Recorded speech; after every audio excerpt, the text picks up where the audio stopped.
Hey there, Mr. Redder here. Welcome back to another episode of Reddit Podcast Stories. Our first story we'll be reading today. Print out the internet? Yes, ma'am. After that, my new boyfriend wants me to put his name on the house. And after that, am I the jerk for leaving my business to my protege instead of my kids? Now for every thumbs up this video gets, one Karen has to go outside and pull weeds. But there's mosquitoes out there, Reddit boy. So please smash that like button. And subscribe and turn on notifications for new stories from Reddit every single day. Print out the internet? Yes, ma'am.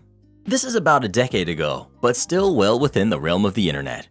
I was a technical writer for the government and had slowly been transferring our old employee handbook, think government bureaucracy from the 1940s, into a modern and actually useful document. Think one page with our policies and links to useful websites, like Office of Personnel Management, forms for workman's comp, etc. My boss wanted the whole thing printed out on her desk the next morning. This was Monday of the Thanksgiving weekend. I printed out the 200 or so pages and just had the links to the various websites in bold. This took about an hour and I left it on her desk before going home that night. She calls me in her office on Tuesday afternoon and proceeds to yell at me about how stupid I am. Do I think people can just go to a website when it's on paper? No. I need to print everything out. I calmly tell her that these sites are pretty dense and deep, and it would be about 10,000 pages. She says she does not care. It needs to be on her desk first thing Monday morning. Mind you, this is now Tuesday, and we usually had some of Wednesday off. I was not really planning to work Thursday, Thanksgiving, or Friday, as I had applied for leave, and I was looking forward to a nice, relaxing long weekend. I don't have family, but I did have plans. But okay. I asked for and got the request to have everything pertaining to the employee handbook online in a printed format. I also had real work and real deadlines. A quick bit of context. She was my boss, she did my performance appraisals, and she could make my life miserable and possibly fire me. However, my clients were teams that put together engineering plans, biological assessments, scientific journal articles, reports to Congress, etc. that had real-world deadlines. On some of these, if you missed the publication date, your agency paid $100,000 a day in delay fees. Or you would upset a congressperson, which is never a good idea. And I was really getting sick and tired of my boss's requests that took me away from my actual work. So I was printing and printing all of the rest of Tuesday afternoon and then Wednesday. I had to go to the site, print, click on the next link, print, etc. On Wednesday, we got a congressional, a letter from a Congress critter that was actually important. Had we not gotten that, I might not have done what I did. I got overtime approved pronto to take care of this request, so I did work Thanksgiving. As I was doing that, I kept on printing and printing. I used up every sheet of paper in our 14-story building. I kept on researching the response for the congressional, printing, going to the next floor to carefully get that packet of paper to tuck under the appropriate page, etc. I had paper in about 20 different conference rooms. I could have done the congressional in about 8 hours, but it was not due until Monday, and all of this printing took me a good 24 hours of work. So I put in for 32 hours, Thursday, Friday, Saturday, and Sunday. Got it done. This is now 2 stacks of paper, each about 6 feet high. I was way under in my estimate of 10,000 pages, as it was more like 30,000. Remember, I had at least 5 printers going at once for 4 days, etc. I put this in my boss's office, which was already none too clean and pristine. I got written up with a disciplinary hearing and everything. The charge was malicious compliance. I kept my job only because I did have her request in an email. My new boyfriend wants me to put his name on the house. I, 27 female, have been with my boyfriend, who's 29, for 6 months. Our relationship so far has been awesome. He's sweet and we get along so well. I've been saying since we met that in 2 years I'm going to buy a house, that I'll be working myself as hard as I can in that time to make it happen. A little context for you guys. I'm a single mom of 2 kids who are 11 and 8. I've been through what feels like a lifetime of struggle, and though I'll spare you all those details, I'm sure you can imagine. One of those struggles was being homeless for about 12 months. When I was growing up, my dad raised me in our family home. I didn't have much, but having a stable place to live was something that I never took for granted growing up, something that I've been dying to give my babies. For the past 4 to 5 years, I've been doing well for myself, making money as a tattoo artist, my childhood dream job, and I couldn't be more happy. Now to the issue at hand. The other evening, my boyfriend brought up me buying a house and said that he would feel weird moving into a house with me if it was only mine, that he wants to be included in the whole process, including owning the home with me. He isn't currently working, he just got fired from his job, and when he was working, our income gap was quite large. That being said, he won't be able to contribute 50% of a down payment. I explained to him that this house isn't really for me, that this house is for my kids and their future, that my first home is going to be bought with the intent to have them living in it as young adults, and I'll be purchasing something else for myself when that time comes. It has nothing to do with him, and I can't risk the possibility that the house will be gone if he and I were to split up. I told him if he moved in that I wouldn't expect him to pay on my mortgage, but that he would help out by paying other bills. He didn't seem to like that idea and insisted he would want to pay 50-50. So, am I the jerk for not compromising and buying a house to keep only in my name, even if marriage was something I decided I wanted down the road? I don't want to take any chances on my kids having what I've always wanted to be able to give them. No, you're not the jerk. He's asking for a free ride. In the future, if he contributes, you can always reevaluate, but he's not been with you long enough to demand half your house and half your future. If it's too terrible for him, then he can just skip on down the road. OP. Honestly, even if he were able to contribute 50-50, I still don't want him included in owning this home. I told him I'm open to buying property and including him on any investments after this one, but that didn't seem to mean anything to him. I just want this one thing no one could ever take from me. I've seen too much divorce and messy breakups to not keep that in the back of my mind. I couldn't keep from getting emotional during the conversation because it means so much to me. After this, I'm definitely thinking about the relationship differently. I don't know, it's just I can't really relate to how he's feeling. I would never expect to be given something just because I'm with the person, not having put any work into making it happen. My mind just doesn't work that way. I worked in family law during law school, so I get what you're saying regarding divorce and breakups. You're fine with wanting your own place. My mind also works the same as you. You need to take care of you and your kids first. You've only been with him for 6 months, right? It shouldn't be an issue for him, and congrats on getting your dream job. Not the jerk. A jobless, financially insecure guy is upset he won't get to co-own a house with you. Red flag. If you're still with this jerk in 2 years, when you buy this house, you can reevaluate the situation. But he better be able to pay half of the down payment and the ongoing mortgage. If you ever decide to marry him, make sure you have a solid prenup. Not the jerk. Unless you're married, you never put a boyfriend or girlfriend's name on a home you're buying. You're totally right about that, and I'm glad you know how important this is.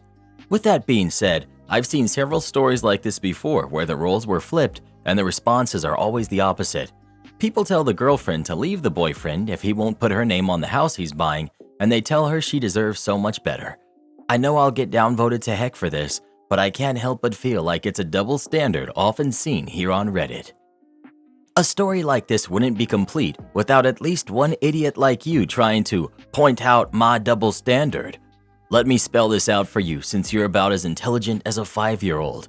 When it comes to money, America, jobs, property, taxes, etc., y'all basically have it on easy mode. Why do you think the pay gap is still so huge even in 2023? If we can get something simple from a relationship, like being included on the house, it's only fair because of how hard it is for us in today's society. With men having life on easy mode, the least y'all could do is include us in purchases like homes. Don't like it? Stay a sad, lonely, single jerk for the rest of your life. Yowza, don't you sound pleasant. Am I the jerk for leaving my business to my protege instead of my kids? I, 58 male, have 2 kids, John, who's 32, and Susan, who's 29, and I started a business back in my late 20s after they were born. I've been growing it for the better part of 3 decades. However, my wife and I agreed that we have more than enough for me to retire, and so I am. Some backstory. Back when John was in high school, I gave him a job at my business, and soon after he started, he asked if I could give his friend, Sam, who's 32, now 17 when he started, a job as well. John was not interested in the work and quit after 4 months, and I will wholeheartedly admit that this was very painful at the time, but Sam loved the job. He continued to work throughout college, where he went into the same field as me, and I gave him a promotion when he completed his studies. Sam is very much my protege, and I see him as my second son. John studied finance and, after working at some other places, asked me if I could give him a job. I did, and he's extremely good at what he does. I love the fact that I get to work with the both of them. I took my wife, John, Susan, and Sam out to dinner last week to tell them my plan for retirement. Sam will take my place and own 60%, while John and Susan would each get 20%. I've never seen John so furious. He asked how I could choose Sam over him, my own flesh and blood. He also said he's the one who studied running businesses and that he should be the one in charge. I told him that he has only worked for me for a few years and already quit once, whereas Sam has been working for me for 15 years, knows all of the clients, the products, and the production team, and has their respect. He then asked if he had my respect, and I told him of course, he's the best at what he does, but that doesn't mean he's the best fit for being the boss. My wife and Susan tried de-escalating the situation, but John left in a huff and hasn't been talking to anyone but Susan since. I know John's hurt, but Sam is the better choice since he's been working directly under me for years and knows the ins and outs better than anyone but me. I've tried talking to John and apologizing, but he won't let me. Am I the jerk? Edit. Some people keep asking why I gave Susan the same amount and what her relationship to the business is. She's worked off and on as a contractor, and, especially since she has kids of her own, I wanted to give her some financial stability. It's the same with John, as he's never expressed any interest in running the place and came back to work for me because he got laid off and had a hard time finding another job. I wanted to ensure some financial stability for him while making sure Sam was the one in charge. Edit 2. First, a point of clarity. Nothing has actually been signed yet, and I'm still in charge. Susan came to the house, and we just had a long discussion. She's been talking with John, and she told me he feels like this is me telling John that Sam is my real son. I asked her if she felt the same way. She doesn't, but she sees how it looks to John. I then asked her what she thinks I should do, and she told me I should lower her share and give it to John. She said she would rather give him the money than watch him disappear from the family. I also asked if she knew whether he actually wanted and/or expected to run the business, and as far as she knew, he didn't, and was surprised at how poorly he reacted.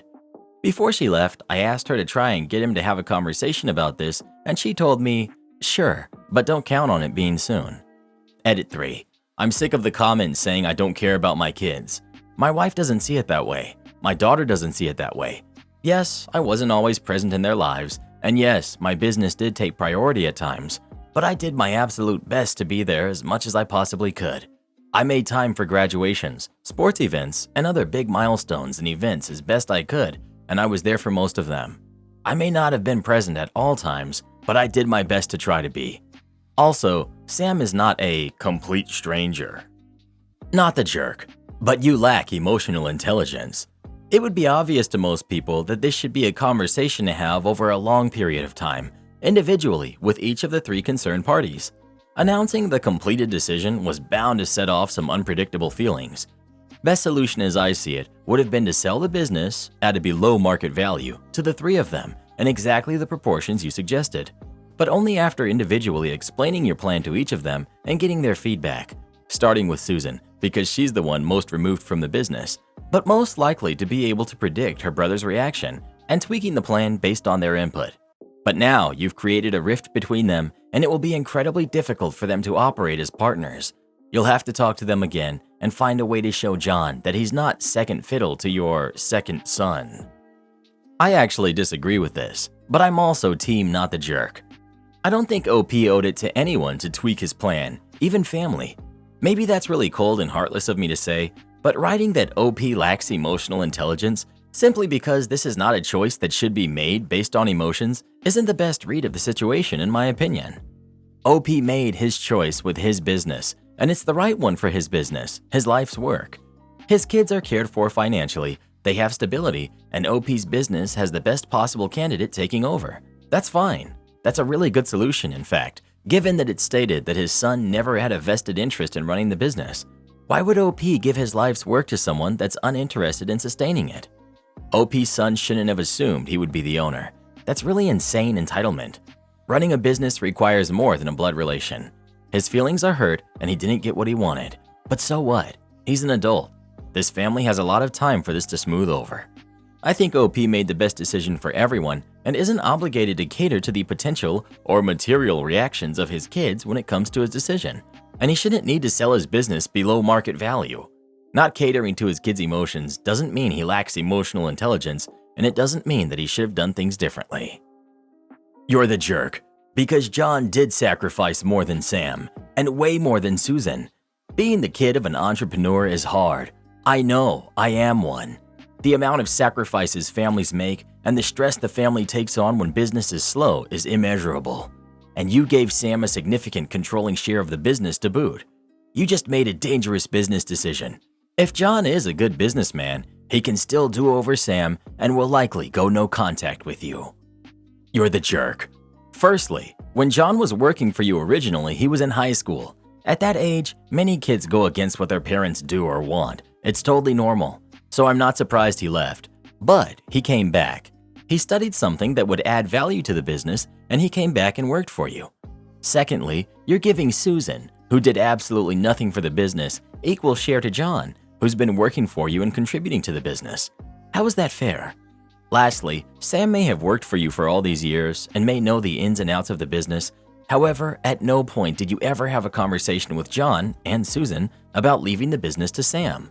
So it would be a natural conclusion that you would be leaving this business that you've built up to your own kids. Is there any way you can leave the ownership of the business to John and Susan equally, but with a clause that Sam is to run it or be in charge of it for however long he wants? Something like that? If you had done this to me, I wouldn't be hurt. I'd be quitting the business and opening up a rival business and putting yours in the ground. Nor would I be speaking to you again. Not because you didn't leave the business to me, but because you announced this without even a discussion with me, blindsiding me. As far as you and John are concerned, I'm pretty certain a mere apology isn't going to cut it. My thoughts exactly. You're the jerk. John is working for the company and studied to do so. It goes against the idea that you're dividing it on merit. So obviously John is upset because you're saying Sam is worth way more than he is, while John is equal to someone who does not work at the company. That's gotta hurt. I thought the people on Reddit couldn't stand the idea of nepotism. The minions on Reddit can be pretty unpredictable. Best to not try to rationalize their thinking. You also probably don't want to be asking them for financial, business, or parental advice. That's not the kind of stuff they learn in Mummy's basement. I parked in a pregnant person's spot and all heck broke loose. I'm not sure how popular these are in other places, but in the southern US, some places have special parking spots for veterans and pregnant individuals, and sometimes they're the same spot. I'm currently about 34 weeks pregnant and have had kind of a rough pregnancy, so I avoid going out often. Yesterday, my husband couldn't go to the grocery store and I had to do it. The grocery store I went to had one of the aforementioned parking spots free, and I parked there. As I was getting out, a man pulled up behind me and started yelling at me, telling me it was illegal to park there. It's for veterans. I told him it was for veterans and pregnant women, and I was a pregnant woman. He said he earned the right to park there by fighting for our country. I apologized that he felt that way, and I was grateful for his service, but if he needs the spot for disability reasons, there are plenty of open spots. Some details. He was a young dude, and of course, I don't know if he was disabled or not. He was in his car and I couldn't see him, as well as not all disabilities are visible.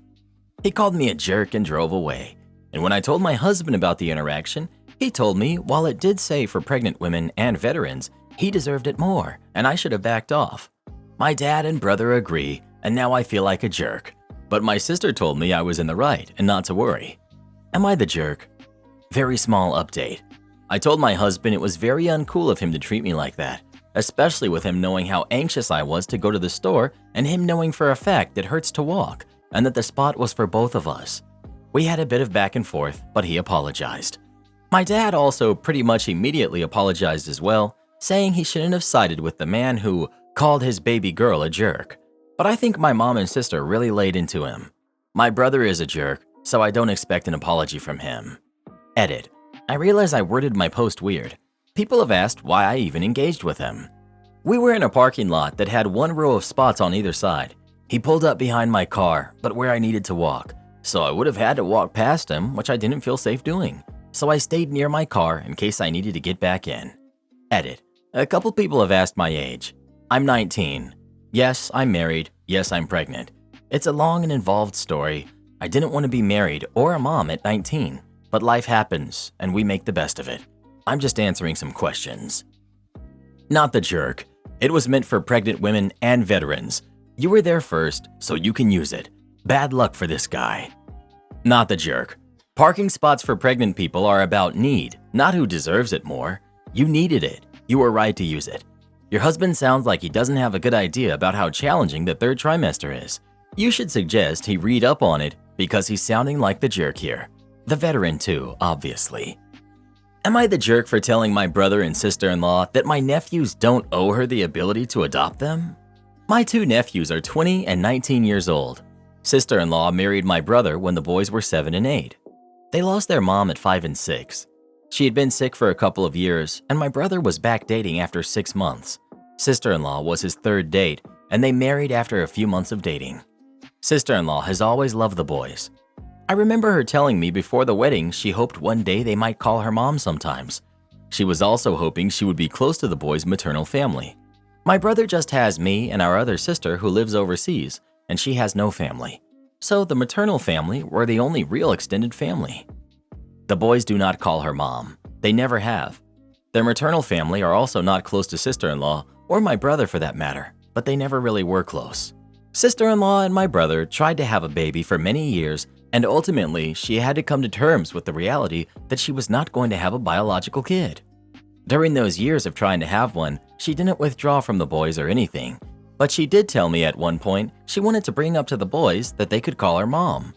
I told her to let them come up with it on their own and to focus on just having a positive relationship.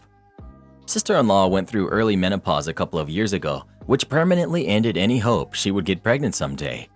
Last year, she and my brother sat the boys down and expressed that she would love to adopt them if they were willing. The boys were not. I heard about this via the boys, who were not happy it was brought up. They felt it came out of nowhere and felt they had never given an indication they would want that. A month or two ago, the topic was brought up again, and then sister-in-law asked the boys if they loved her in any real, meaningful way, and whether there was something of a compromise that could happen where she be acknowledged as a mother to them. They said no to the adoption, no to calling her mom, and they ignored the topic of whether they loved her or not. She pleaded with them to reconsider and said she would be an amazing second mom, that she would be there for them like always and would keep pouring her love into their lives. When they didn't agree, it turned into an argument and the boys left. Sister-in-law cried her heart out after this. I saw her and my brother for the first time since the request came up a second time the other day. Sister-in-law was talking about how much it hurt her. She brought up the maternal family again, saying she could not understand why they wouldn't want to add to the family and couldn't welcome her into their family and hearts. Then she was saying how she really thought the boys would feel like she had earned the adoption. My brother called them kids and said that they could ask in a few years again, and hopefully they will have grown up. I said the boys did not owe her an adoption and gently suggested they figure out a way to come to terms with it not happening. My brother was furious, and sister-in-law looked as though I had betrayed her. Am I the jerk? Those boys aren't her kids. They're fully grown, legally recognized adults. They've made it crystal clear what they do and don't want regarding this subject. Your sister-in-law has had it rough, but honestly sounds more like she needs therapy to come to terms with what she can't have. All she's doing is permanently damaging any relationship she could have had with your nephews. And the maternal side of the family, they lost their daughter and had to watch as someone tried their hardest to take over their daughter's role, trying to effectively erase their daughter in the process. They're under no obligation to welcome her into that role. Not the jerk, you told her the truth. The same truth that your nephews have been trying to get through to her for years. Your sister-in-law desperately needs therapy. Projecting her grief about her own infertility onto her stepkids at this level is really not okay at all. And I say this as an infertile woman myself. I'll be shocked if they want a relationship with her at all after this. You're 100% correct, and your brother and sister-in-law have lost their minds trying to force this issue. Not the jerk. She's not their mother. They don't owe her anything. No jerks here. I don't see what crime sister-in-law did other than naively hoping and then being sad when life wasn't a fairy tale. She wasn't graceful in dealing with her pain of realizing the two kids she helped raise didn't have the same depth of feeling for her that she had for them. I feel like maybe folks could have a little sympathy for her in that regard. The boys are not to blame, and it doesn't sound like you were cruel. You mentioned that dad dated 6 months and married 2 years after mom's passing, but that doesn't sound unreasonable. If he was ready, why not? His sons don't owe him acceptance of his new spouse, and he doesn't owe them years as a widower. You don't mention any bad parenting other than this argument with the adult kids, so it seems like a sad and uncomfortable situation, but no real jerks. Maybe dad was ready to move on after 6 months, but his kids weren't. The problem with sister-in-law is her pushing the issue. She honestly should have never even brought up wanting them to call her mom. She should have waited to develop a place in their hearts organically and understood that she could never be their mom. Wanting to be the mom of kids when their mother has passed is incredibly selfish on her part. Then, after seeing that this is not the relationship they have with her, trying to push the issue of adoption, it sounds like the brother and his wife are the problem. They're not only delusional, but selfish because they aren't even thinking about how the kids felt. Also, her love seems a bit transactional, which is always a red flag in interpersonal relationships. Basically, I did this, so I expect this. She's not concerned over building a relationship where people actually love and care for each other genuinely. You're the jerk, and so are your nephews. My heart goes out to your sister-in-law. Your brother sounds like a good guy, and his kids are spoiled brats. I feel bad she wasted her life raising these little creeps who don't even love her. How ungrateful they sound. And all of you morons here on Reddit defending them, y'all are the ones who need therapy just like those boys do. I hope that woman can one day adopt kids who will love her since those boys are incapable of showing her the love she does deserve. My neighbor has been stealing my Wi-Fi for months. Gets exactly what she deserves. I, 23 female, live next door to Jenny. She lives with her husband and their kid. I work almost all day outside, and in my spare time, I play games on PS4 during the week. I pay for good internet because I like not having any lag while playing or any internet slowness. My PS4 is in my room and the internet router is in the living room, so it's Wi-Fi and not cable. And because of that, I constantly check the internet speed and it's always X amount. A few months ago, I invited Ginny's family over for dinner and gave them my Wi-Fi password. Apparently, theirs was weak at my house, and I went through politeness. Last month, I started to notice very bad internet speed, 1/10 of what it was before, and a few technical visits to resolve, until the technician asked if I had passed the password to someone in the building, and I put the pieces together. I then changed the password because the internet was crap, and I didn't want to share it with 3 more people. Last week, the neighbor knocked on my door and asked for my Wi-Fi password because her internet wasn't working, and I commented saying that I changed it because there were people on it from other apartments that were using it. She got the message and said she was having a hard time and couldn't pay for her own internet. So in desperation, she used mine, and if I couldn't give her the new password, promising that they would only use it at night when they got home from work. I denied, saying that night was my leisure time too, and that I didn't want to have bad internet, and I don't want to pay more for the internet to be good for 4 people, and even more so for her to be using it for a month without my permission. She stomped off and, oh goodness, my new image in the building is being the petty jerk who doesn't want to share Wi-Fi with people who are struggling financially. Am I the jerk? Not the jerk. Why should you have to pay the bills for her, especially when she was stealing it and making you suffer through trying to figure out what was wrong? And it's definitely not a one-time thing. They did it constantly, and I'm 100% sure it's not just for sending emails or something work-related. Must be streaming something or other stuff, and it's more than just 1 or 2 people using it to make OP's side so slow. 100% I agree. I live with my boyfriend, and we had another roommate.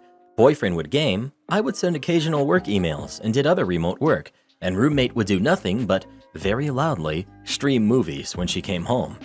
Internet would always be fine when it was just me occasionally checking emails and my boyfriend gaming.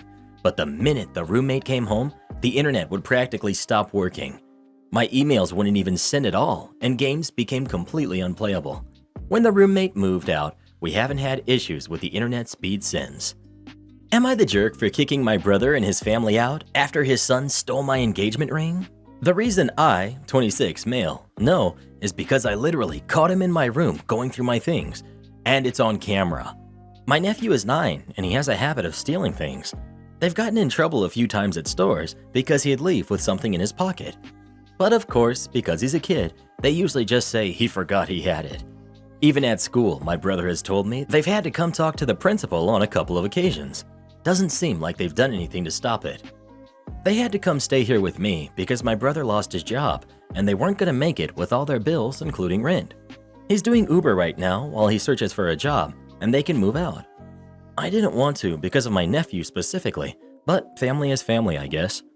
A month ago, I finally bought an engagement ring for my girlfriend that I was planning on proposing to soon, but now I don't know. It's a $4,000 ring that I spent over a year saving up for. It's been hidden in my room under one of the drawers. One time, when I found him snooping in my room, I told my brother to control his kid, then got one of those cheap spy cams in my room just in case. Then, last week, I noticed it was out of its box. After checking the camera, it showed he was in there again when I wasn't home. My brother and his wife have yelled at him.